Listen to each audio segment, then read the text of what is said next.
Hi, and welcome to Nurture Your Zest. I'm your host, Ashleigh King, and I will bring you a wealth of interesting people with fascinating ideas across the tech industries, the creative industries, and also uplifting stories of courage and hope. We all go through prickly situations in life. I believe that through courage, creativity, and curiosity, you can find inspiration to nurture your zest. That thing that gets you up and out of bed every morning, the thing that lifts you up and lights up your day. So join me in the studio and let's see who we have in the hot seat today. Hello and welcome to Nurture Your Zest. Today I'm with the wonderful Kathryn Wharton and she has so many different labels. I will let you introduce yourself. So what would you like to say about yourself? Hi everyone, thanks for inviting me on, Ashleigh. I would say I'm a business owner, I'm a wife, a very curious person, and someone who really believes in trying to use my skills to help lift other people up. That is beautiful. I love that. I love the idea of lifting people up. I like to lift up voices, so we're a match made in heaven today. So tell us a little bit about your career journey. I know that the first time I ever learned your name was when I worked in higher education a long time ago, and I knew about you because I'd heard all about a special dinosaur. So as you can tell from my accent, I'm not a native Geordie, but I came to Newcastle when I was 18 and went to university here, and I studied archaeology. So ever since I was a child, I was obsessed with history. I remember being 7 years old and learning about the ancient Egyptians, and I was just hooked on the stories and fascinated as to those human stories. And I spent a wonderful 3 years studying archaeology. I then did a master's in museum studies after going on archaeological digs and knowing that I didn't really want to spend my days in the mud. And then I worked for Tyne Archives and Museums, now North East Museums, for 11 years. And it was really, really wonderful. I look back on those years and been able to host events, help build exhibitions and deliver education programs for people in the North East was a real privilege and an absolute joy. The last 7 of those years were spent at the Hancock or the Great North Museum if you're not local. And yeah, the highlight was working on the Dippy exhibition and just been able to bring the very, very ancient past to life for the young and old in the museum. And yeah, I kind of got to the point where I wanted a little bit more in my career. And so I did a marketing qualification at night school. So I was working full time while doing the marketing qualification. And I just started applying for jobs. I didn't really know what I wanted to do. I just wanted to try something new. And I was invited for interview at a technology company. And I remember thinking, I'll just give it a go. I'll give it a go. Had a chat with the CEO, got through to the next round and was invited in for an in-person interview. And this was the day the world went into lockdown. And apparently the interview went very well because I was offered the job. So I had to make this decision of, do I stay in a very comfortable role, a role that I loved, but I couldn't grow into anymore? Or do I take a leap of faith, move into the private sector, work for a technology company in a business development role and see where that takes me? As the world was changing and we didn't know what was going to happen. And I took that leap of faith and I haven't really looked back since. Wow, that is such a cool catalyst for you to jump into something unknown. I mean, what a different skill set and a different industry. So going from publicly funded museums and heritage projects where there are lots of stakeholders and lots of people's feelings about artifacts and how they might receive certain information, to a very different stakeholder group that is often much more funded, with private funds. And how is that transition to leap from being in heritage and then going to tech? I think when I tell that story, I think everyone's like, oh my goodness, that is such a leap. But it all comes back to storytelling. And in the museum, my role was to tell stories essentially at a very high level. And it'd be tell stories about the most ancient history when we have very little artifacts, very little sort of tangible objects to go on. I then moved into the technology sector, into a business development marketing role. And that, again, was essentially storytelling about that company's products. Yes, it was cutting edge technology, which is a little bit different, but it was telling the story of the company and the services and products that they that they sell to help their customers. So the skills are very much the same. It was all about being able to communicate, being able to find what the specialness was in that object or in that service, and then tell it in a way that would inspire the person, whether that be to find out more about that subject or they want to know more about the technology and how they could bring it into their business. So very, very polar opposites, but actually they're both brought together by storytelling, which is something that is in the heart of what I do today still. And you do storytell, and one of the ways I see you do that is, for instance, in your LinkedIn posts. So I've been following for a long time, and I remember through various iterations of your professional career, watching you talk about, well, I've just been to this networking event and this is who I've met and this is what I've learned, and actually almost giving people a bite-sized lesson from that journey, from that day, from that speaker. And I always loved that, because there were loads of times where I was like, I wish I was at that networking event. I can't be there. I can't wait to see Kathryn's post about it, because I know there's going to be all the bite-sized bits in that post. So I do feel definitely, as a voyeurist, as someone watching you from the outside in, there is this really strong passion for personal development and for sharing knowledge, and almost I guess leveling it out so that maybe those who don't have the same access to opportunities can still learn in a really accessible, bite-sized way. Yeah, and that all stemmed from my museum career, because I did so much education, teaching children and adults about the ancient world and, dinosaurs and just like the heritage in Newcastle, that passion has just followed through. And it's something that I know myself. I spend a lot of time learning myself. And I think if I can share that with other people, and if it helps one person or makes their day slightly better or helps them do something a bit scary, then I think that's an amazing thing to be able to do. I'm just so curious, because you've gone from history, which you've been a protector of stories and curator of stories and a sharer of stories, to tech, which in a way is amplifying those stories through technology and digitization, and now to marketing and equipping people to share their brand or their stories. Now, their storytelling is a really key theme. Have you always been someone interested in stories, whether it's reading or learning? When did that kind of story theme show up in your life? I can't remember a time when I didn't have a book in my hand. I've always been a really keen reader and, loved reading like adventure stories. And I think it was a form of escapism and just been able to transport myself away from my small village in Yorkshire.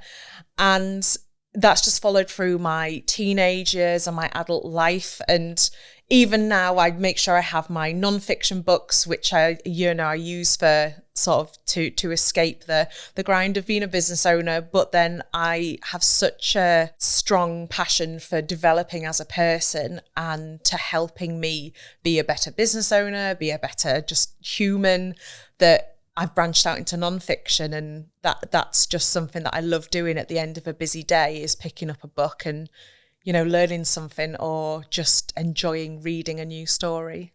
So as someone who did a master's degree, I know we both did, and we're both alums of Newcastle University, woo woo. Yeah. I wanted to say, I don't know if this happened to you, but I could not pick up a book for a while after my master's finished. It was like my brain was just so tired of reading papers and writing things. And actually, it's only recently I've started reading again, and I am devouring books. It is really fun. I prefer reading now to TV. Yeah, I think there's just something just so special being able to find that quiet corner in your home or your like special place, and you sit with a hardback, or I'm not one for a Kindle. I do love like a real book. And yeah, just having that time for you, and either to develop as a person or just get lost in some trash about dragons or something. I love that. I love the smell of books. I am a Kindle user because I tend to read during the night. So it means I can read without waking anyone up. So that's useful. And it means I don't like shuffle pages. So it's a bit quieter. But I love reading. I think it's really fun. I was going to say, what is your favorite book that you've ever read? I think that's a really hard question to answer. I couldn't pick one. At home, we have an office, and across one wall are all my books, divided fiction, non-fiction, and alphabetical order, obviously. Oh gosh. There is one book that has made a big impact on me in a non-fiction sort of context, which is Angela Duckworth's Grit. Okay. And I think that book is kind of helped me understand a bit more about myself and actually understand my, I suppose, decisions, and been able to take leaps of faith and been able to push my boundaries, because certain individuals, you know, either naturally or if they've gone through something in their life, they develop this grit and it propels them forward. So I definitely recommend giving that book a read or a listen, if that's something that interests you. I'll have to check it out. I'm always looking for book recommendations. I love library books as well, but I'm that person that forgets about the library, and it just becomes a chore to remember. So they're wonderful institutions, but I find the good thing about Kindle is I can access lots of different things. Yeah. So speaking of all of these stories and your journey into tech, I'd love to hear what it was like for you as a woman in tech, because I know that's also a topic very close to your heart. What was it like starting to be in business development and go to some of the spaces you were going into? So I started in business development, and I worked for a company that actually had quite a good gender balance. You know, there's so many stats out there about how imbalanced the technology sector is in terms of being very male dominated, and that is still the case. And then it only gets worse as you sort of climb the seniority ladder. But the company I was with, they were actually very good, and the CEO who I reported into was actually a really great male ally. But what I found was, I didn't really have a network when I moved into the tech sector, and it was locked down. So there wasn't any events that I could go to, which is how I would traditionally sort of build my network. So I did look for a kind of women in tech kind of group, because that's where I felt most comfortable. But at the time, it didn't exist.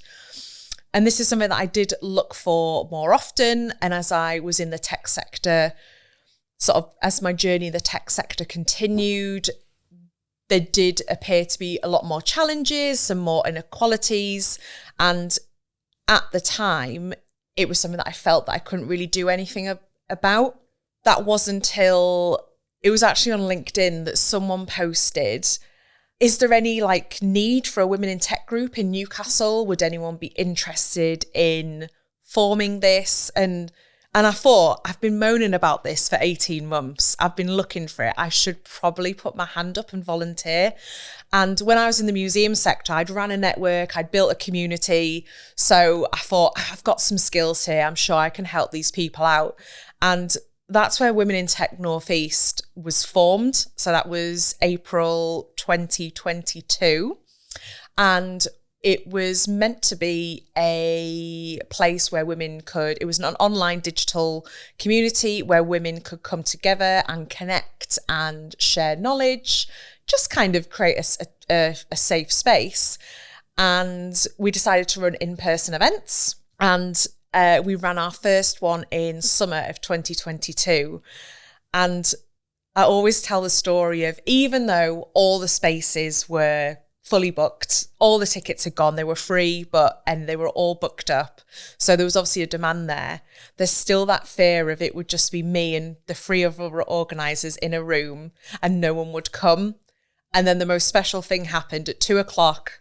I think we were meant to start at 2:30, so everyone was early. They just started coming through the door and it was just wonderful. And it was exactly a place that I had been looking for 18 months before, because everyone was chatting and sharing stories and connecting. And the goal at the time was to try and create a more equitable tech sector.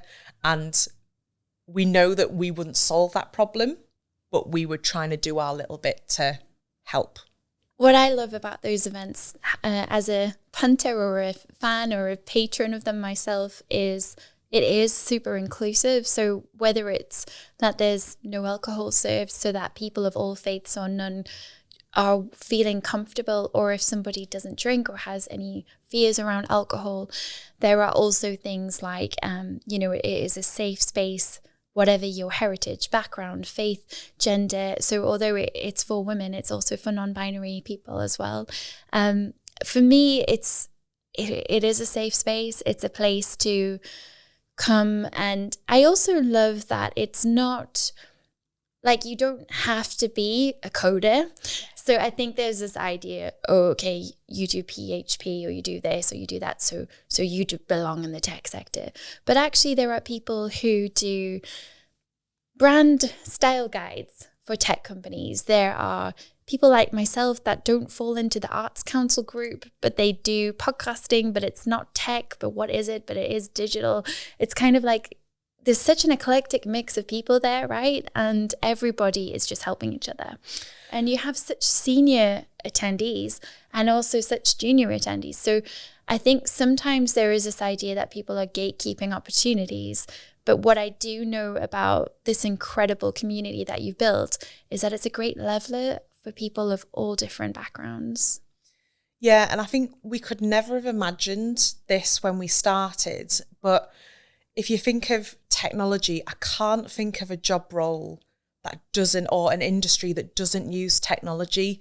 So you're right, and it's not just for the developers who work for like a digital product studio. It is for anyone who has an interest in tech.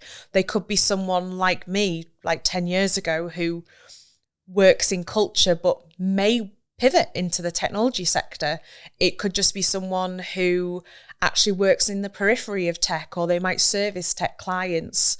And it's really incredible, the diverse that we've brought in. And me and the other organisers, we see ourselves as custodians, but it's the community that have really helped build. And someone might come to an event, enjoy it, and then they bring their friend, and it's just really wonderful to see it grow. And I feel very, very privileged actually to be part of it.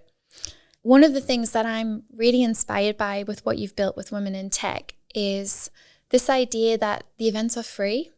So I've tried to run events in the past, and as a business owner, a small business owner, it's challenging because I've only got so much time, and it's the cost of running the event and paying for the pastries and making sure that things are accessible for people, but also that we cover our own time. So I've never quite got it right. I've tried charging £5, £10, 15 or more.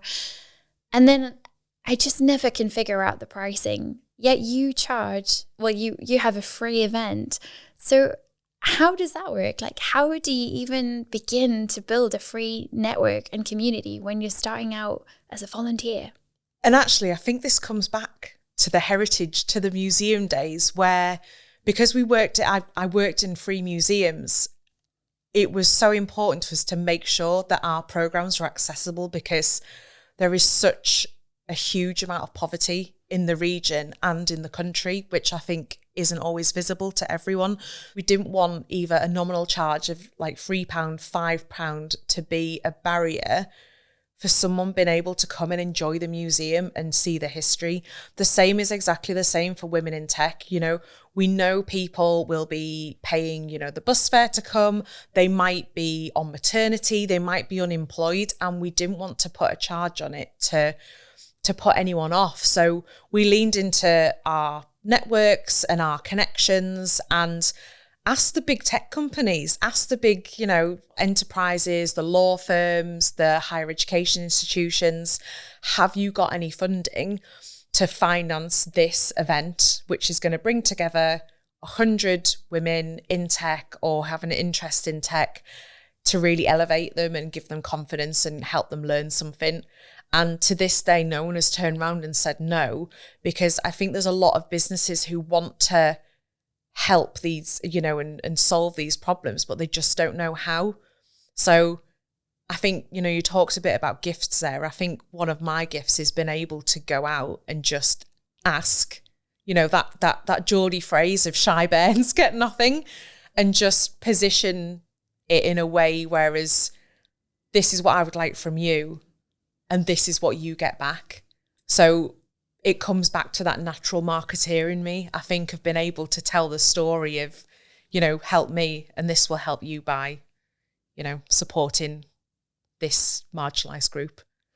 And I think that takes huge courage to have those conversations, to negotiate in that way. So you obviously have some great gifts there around brokering agreements or that win-win kind of outcome, which is brilliant. So I'm really excited about that. Is there anything that you are super proud of that's happened through women in tech or in your career recently? I'm just, every time I think about Women in Tech North East, we turned it into a community interest company last April. So I'm incredibly proud of that. And every event we run, I have to take a minute afterwards to just give myself a little pat on the back and the team a pat on the back to just say, well done, this is really good. This is worth the anxiety and the sleepless nights before the event. And I just love doing it. Even though we're volunteers, I just feel incredibly proud. And this is something that if I leave a legacy, it could be something like Women in Tech, and just been, really proud to be part of that. I think another thing that I'm really proud of is doing all this work and building all these connections and moving into the tech sector. I actually launched my own business in June 2023. Yeah, we're in 2025 now. And I think without meeting all of these incredible women and being involved in all these businesses, I don't think I would have got the skills. I had the confidence to do that. So again, if I'm giving myself a pat on the back, it's about that as well. And I'm just at the very start of my journey. So who knows where it's going to go in, the next year, the next 5 years, the next 10 years. Because if you'd said to the 22-year-old woman who was starting working in the museum that she'd run a couple of businesses one day, I probably wouldn't have believed you. Yeah, I'm with you. I would never in a million years have thought I would run a studio. So yeah, I'm with you on that. And something that really strikes me from what you're saying there is actually when you talk about the volunteering, because I was curious, because you're responding to a need, you're building something that's really impactful, but I'm also hearing it's not about you, it's about them, it's about the service and the community that you're developing and kind of responding to that community. And I think that's so powerful and so beautiful. The other thing I was going to say is around starting a business. So I think it takes great courage for anyone to start a business. For myself, I fell into it through redundancy. I took lots of risky career moves and moved up the ladder and then found myself redundant. And I think that's quite a hard experience to go through if you've never been through it before, loving your job so much and having to train other people on what you do or letting it go or feeling like maybe unwanted. It's quite a thing to find yourself all of a sudden self-employed. But that for me was the only way to kind of tackle that. How did it feel for you just starting out? Were you like, I'm going to just jump into this? Or what were your thoughts and feelings as you started that? Yeah, so we'll rewind a little bit. So I pivoted into the tech sector in 2020 and very quickly I just found a home there and, I really pushed myself and I went from business development into marketing lead. I then went to a global tech consultancy where I was a marketing manager, then European marketing manager. And then I came back into a more regional sort of experience design boutique where I was head of marketing. And I did that all in quite a short space of time because I'd had all of these like skills that I built up in the museum sector. And then, yeah, unfortunately, the company went into liquidation. So everyone was made redundant. And it wasn't a pleasant experience. I think it made me question sort of ethics of some individuals, and it was a really, really challenging time. And rather than go back into full-time employment, I decided I'm just going to give it a go. I'm just going to jump in, see if I can run a business, see if I can make it work. If it doesn't work, I'll just go and find a job, because at that point I just didn't really want to be an employee. So that's where KLW Marketing was born. And I think I learned a lot, asked for a lot of help. People have been so generous with their time. People in the Northeast are incredible. Everyone who said, if you need a coffee, I was like, yes, I do. Come and help me. And I'd always ask them a question and really take something from that conversation. And I was very, very grateful for their time. And here we are, 18 months later. I only started working on my business full-time in November, so it is very, very fresh. But it is a roller coaster. It's very hard, but being an employee was hard. So it's just a different situation. I agree. One of the things that I found hard, and I wonder if you would resonate with this, having worked in a museum or public sector space, is when I first started my business, I felt like I needed to have every procedure written down. And in the past, I've been able to call security or call payroll or call the legal team or whoever I needed to get the help I needed. And now it's a case of just figuring it out. And you are all of those things. And that can be really lonely sometimes, because it's actually that expressing what you're going through. You don't want to put it online. You don't want to put it out in the public. Like, hey, I'm finding today hard. And so you will get some founders who do talk about things, but there's also a sense of, oh, well, maybe I should keep this to myself because people might get the wrong idea. And I think that's where having spaces like Women in Tech, whether you are employed or self-employed or whatever you are, having a space that's safe, that you can talk about things, or having, colleagues or people you can have that coffee with, I think that's really powerful. So I love hearing that you've leaned on connections and reached out to people. I think that takes huge courage as well. I mean, the Northeast, I've said it before, is just an incredible place, and everyone is so generous with their time and with their knowledge. And even the busiest people have given me 15 minutes, half an hour of their time, and they have been really supportive. And now I'm always willing to give that back to someone. I'm a big believer in paying it forward and being able to support the up and coming entrepreneurs and, the next marketing talent that we have in the region to make an even more incredible set of sort of part of the world. And yeah, community is everything. And I can't stress enough the time that you put into building a community, to building a network. You will get that back tenfold, and probably when the times when you didn't realise that you needed it the most. Definitely resonate with that. Can you tell us, if you were to go back to you in 2023 starting a business, is there anything you wish you'd known? How to read a profit and loss sheet, understand tax. I think my accountant gets a bit frustrated because I haven't got a financial brain, and I get frustrated because we were never really taught about this in school. And I just think if we'd been given those practical lessons in entrepreneurship, then, I think we'd have a very different country. I don't want to get too political, but I just think that would have been so much more valuable than, lessons upon lessons about algebra. So I think being able to get a grasp of the financial stuff earlier would have been great. But I think maybe you need to go on that roller coaster. Maybe you need to just enjoy the ride, and I'd maybe just tell yourself you're gonna be fine. You're gonna be all right. It's gonna go up. It's gonna go down. But you've absolutely got this. And just keep asking for help, and don't be scared to ask for help. because being vulnerable, I think, is not a negative thing. For sure. And I mean, so many businesses fail, and a lot of it's because it's hard. There's a lot to do. You need to figure out who your target market is, what you do, who you want to work with, your soulmate clients, your nightmare clients, you know, your personas. And I think there's a lot of information out there and people get overwhelmed. So actually that opportunity to just keep ticking, just keep swimming, and one foot in front of the other is really important.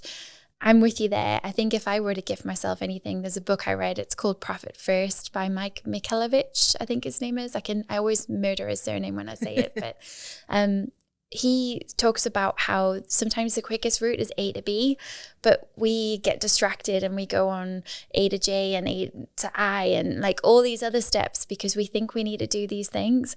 I'll never forget, I used to do a lot of networking, sometimes 8 times a week. Wow. And it was great, and I've got a brilliant network, but actually it's important to actually make time to do the work. So figuring out all of this stuff, and as you said before, you don't necessarily have that brain. You've got a beautiful creative brain. You've got other gifts and strengths. And I think this is where reaching out for help is so important.